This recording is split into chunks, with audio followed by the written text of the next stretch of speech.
It's pretty good timing. Mark Zeigler, San Diego Union-Tribune. We've had him on a handful of times. And Mark, thanks for your time. So is everybody like hunky-dory, kissy-kissy, huggy-huggy now?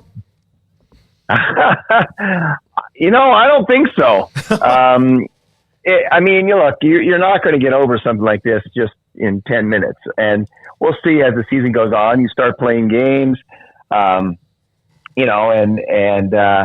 you see some basketball schedules come out that maybe isn't favorable to San Diego State, and they start to complain. So we'll see how things go. But, it was interesting that the commissioner, Gloria Nevarez from Mountain West, had her State of the Conference address today. And she said, look, I'm not going to go into details about it, but, we resolved it. And people kept kind of pressing her on it. And she wouldn't provide many details. And so I still think there's a little bit of animosity there. When we had you on the show after they had sent the letter, you described it as it was like a shot in the dark. Does San Diego State feel silly about how this all went down now that they look back on it? I think if they had to do it over again, the president probably wouldn't have sent a letter and probably would have tried to handle things, behind closed doors. She's been criticized in the past here for not being transparent enough. And maybe she was overreacting to that and tried to be, uber transparent this time. And it backfired a little bit. But yeah, I think both sides probably could have backed off a little bit. I'd like to think the former commissioner, Craig Thompson, real old school guy, been around for years.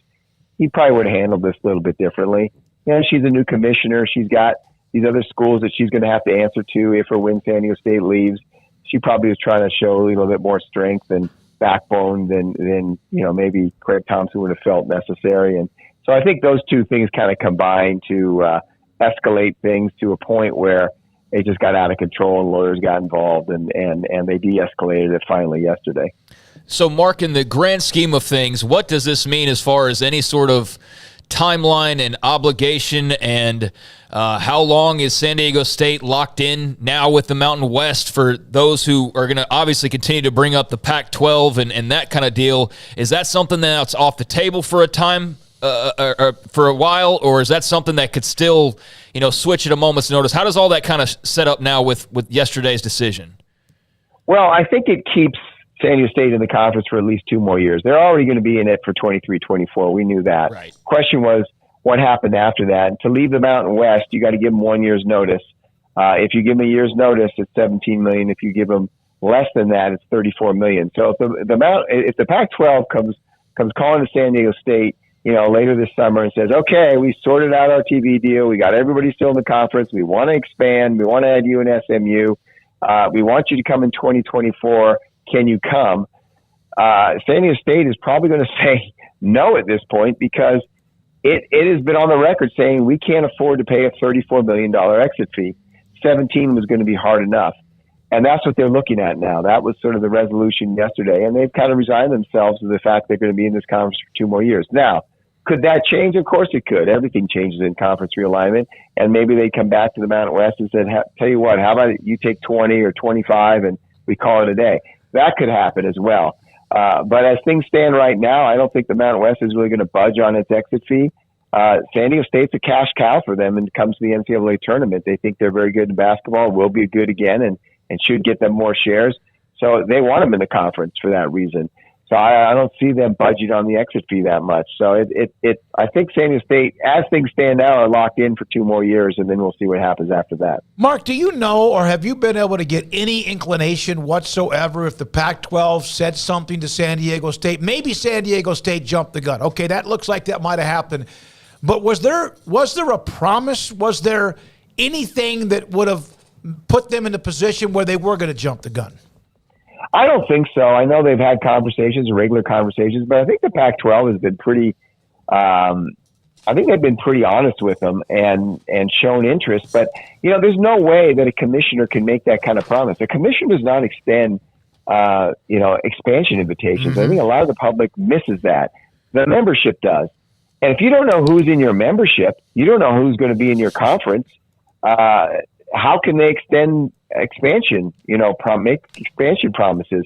I mean, we don't know if Colorado and Arizona State, Utah might jump, Oregon and Washington clearly don't want to be in this conference anymore. I think Stanford and Cal would like out too.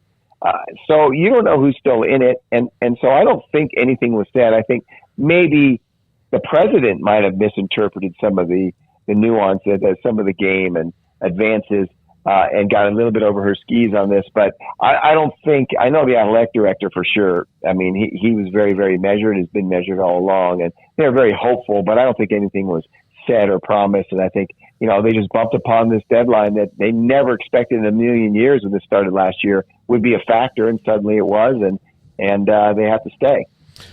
Mark, based on what you just said, does the feeling that you have is that the Pac-12 is a marriage of convenience at this point? Well, I think they look, San Diego State has always wanted to get in the Pac-12. This doesn't go back 2 years or 5 years. This goes back like 5 decades. We're a city that is actually a pretty large metropolitan area stuck into the corner of the United States that I think a lot of people forget about, has no real sports history, has never really won anything. The Padres have never won a championship. The Chargers never won a championship. Teams leave here, Chargers, Clippers, Rockets, you go on down the line. And so I think there's a little bit of inferiority complex, and people want to be in a power conference just to sort of validate their existence. And so there's been that pushing this for a long time. And so, I don't know if San Diego State, marriage of convenience, maybe, but I just think that the Pac-12 is going to probably need more schools for inventory purposes, and San Diego State's kind of the best option out there. There's not a whole lot of good options out there. They've all been plucked up by the Big 12 or other conferences, and I think San Diego State's sort of the best team still standing out there. And they got to take somebody. They're in Southern California, and they have a good basketball team, so why not?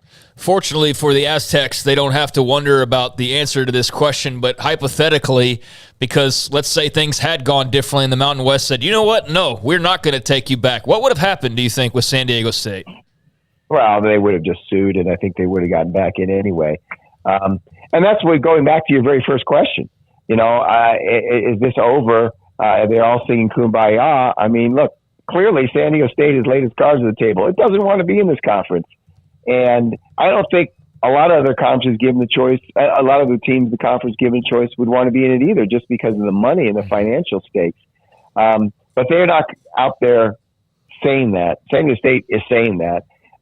And so, I think that's where the animosity is going to be going forward. And, they just have to wait and see. San Diego State is sort of just a spectator in this entire endeavor. I mean, they have no control over it. It's the Pac-12, their TV deal, their TV partners, and whether they can get something done. And only after that, maybe does San Diego State have a chance of changing conferences. But they just have to sit on the sideline and watch and hope. Do you feel it? I'm not trying to be dramatic here, but is it almost like they're twisting in the wind? Yeah. I mean, I think you could say that. I mean, people got, I think one of the mistakes maybe the president made, we got to a week after they went to the championship game, or less than a week, the Saturday after they're in the national championship game, they had a big celebration in the football stadium for the team. And they brought the team in, and, the mayor was there, and the director of the county board of supervisors was there, and keys of the city and proclamations and speeches, and the president got up there and said, "Hey, who knows? Pretty soon we may be in a different place," and clearly referencing conference realignment, and everyone cheered and went crazy, and and so I think there's been so much expectation of this happening that when it doesn't happen, there is this feeling that you're twisting in the wind. But whoever thought that we'd be sitting here in the middle of July, toward the end of July 2023, talking about the Pac-12 not knowing who its TV partners are and whether it's going to have a full slate of 10 teams left. I mean, no one did. And so in that respect, San Diego State is just hanging out there and waiting to see what happens.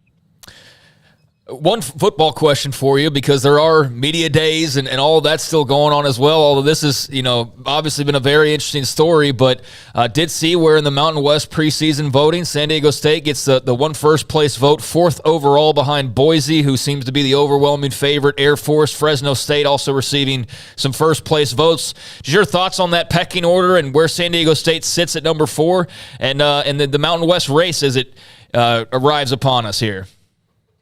I think the Mountain West might have a little bit more depth at the top than it has in the last few years. I think, all those teams you mentioned are pretty good. UNLV, continues to improve. We'll see how they do. But, it's going to be really hard for San Diego State this year because their schedule, it's not so much the teams in the schedule, it's the timing of it. Right out of the gate, they're going to have to play an Ohio team that's pretty good. They could beat, they played in the bowl game a few years ago and got smoked by them. Then they got to play UCLA. They're going to Oregon State, which is going to be a tough road trip for them. They open the conference against Boise. Then they got to play at Air Force, a team that beat them last year. And so, they could be looking for their first FBS win, 6 weeks into the season, if all things don't go well. And that could really, really, then there's pressure on Brady Hoke, the coach. So, I think they're going to have a struggle this season. They lost some players in the transfer portal. I think they got their work cut out for them. This is not a schedule where you can take some younger guys, grow them into roles, and get a nice record, build some confidence, and then go take your shot against the better opponents. They get them right off the bat, and I think that could hurt them a little bit. So I think that's probably a fair place to put them. Particularly with those first 2 conference games. I mean, they could be 0-2 very easily. Mark, looking ahead, let's say, and it looks like it's just inevitable that they are a part of the Pac-12, with UCLA and USC leaving, who would be their rival within the Pac-12 that might be one now that I just don't know of? Well, that's really interesting you ask that. San Diego State is one of the few teams in the country. I mean, there's hundreds and hundreds of teams at all different levels, right? Division I, Division II, Division III, NAIA schools, JCs even. That doesn't have a natural rival. It doesn't. I mean, the closest thing to a rival is BYU, except for BYU, San Diego State's not its rival. Utah is. And they've tried to build a rivalry in football with Fresno State, really hasn't taken. There was a little bit of a rivalry with UNLV in basketball for a few years, but then San Diego State's won like 20 of the last 22 against UNLV, and that kind of fizzled out. They don't have a rival, and they never really had one in the Pac-12 because USC and UCLA just won't play them in football and basketball, because why would they? And it's weird that they're going to play UCLA this year, but there is no rival. And so that's kind of the weird thing for this school. It's kind of been hanging out here in the corner of the country, just kind of building and growing and getting a lot better. And academically, it's as good as it's as much improvement as there's been athletically in football, and then particularly in men's basketball, which is the obvious story. There's been parallel improvement academically. It's a very tough academic school to get into now, and is one of the most popular in California. They have like 100,000 applications. People want to come out here and study, and so it's been quietly growing, but it's been growing on its own, and there is no rival. And so I think they just be happy to be in the Pac-12 and play Pac-12 opponents and say they're in a quote-unquote power conference and puff their chest out, but I think that would be the extent of it. Good stuff, Mark. Thank you for joining us on a busy day with the conference media days and also the day after the Mountain West announcement. Thanks for your time. Good luck moving forward. We'll hope to have you on again later in the year. Yeah, anytime. Love your show. We'll talk to you too. soon. Mark Zeigler, San Diego Union-Tribune. Craig, you asked that